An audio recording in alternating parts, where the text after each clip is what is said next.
Küçənin ortasında baş verən hadisə əvvəlcə adi yol qəzası kimi görünürdü. Lakin istintaq irəlilədikcə ortaya çıxan həqiqət hamını dəhşətə gətirdi. Bu, adi qəza deyildi.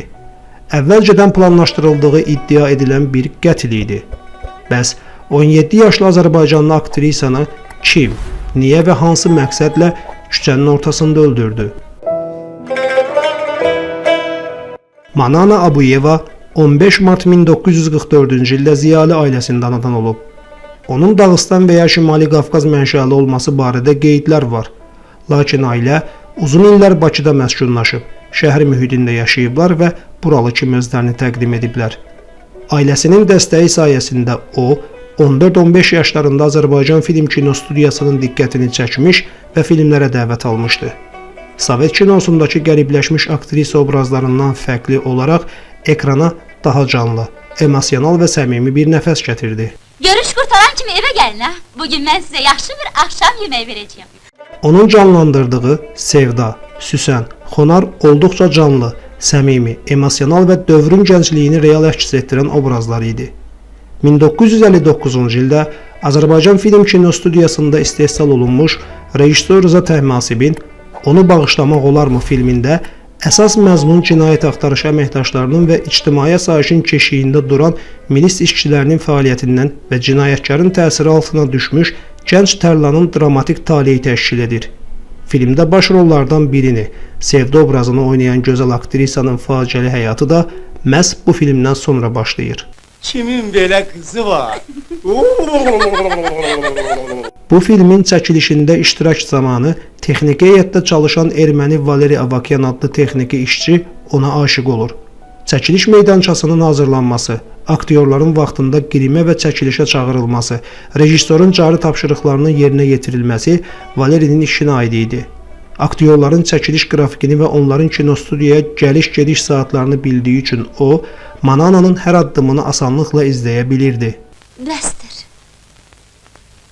Valeri film çəkilişləri zamanı Manana xanıma sevdiyini deyir və ilk gündən ona evlənmək təklif edir.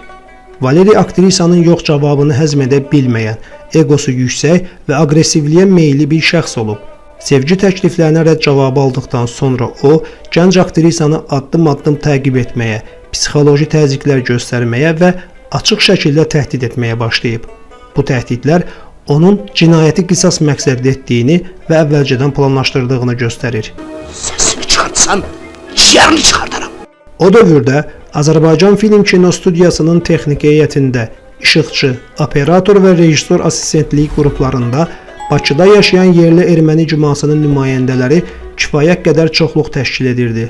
Onun Bakıda doğulub böyüdüyü, lakin etnik mənşəlcə erməni olduğu ehtimal edilir.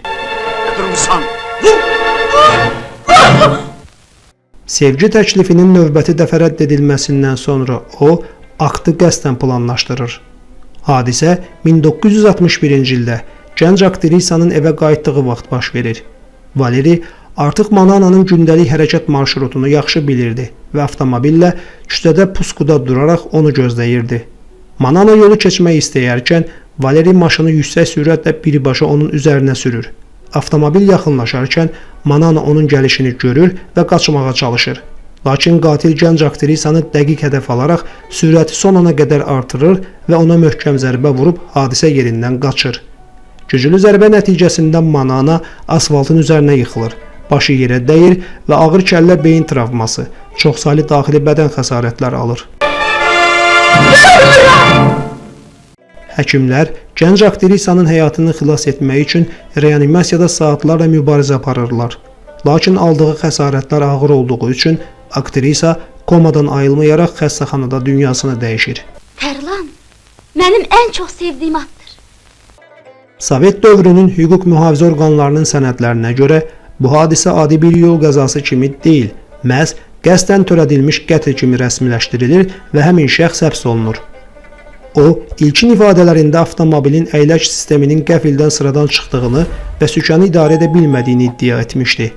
Ekspertlər müəyyən edirlər ki, Valeri Manananı görən andan etibarən onu öldürmək üçün sürəti qaldırıb və hədəf olaraq onu seçib.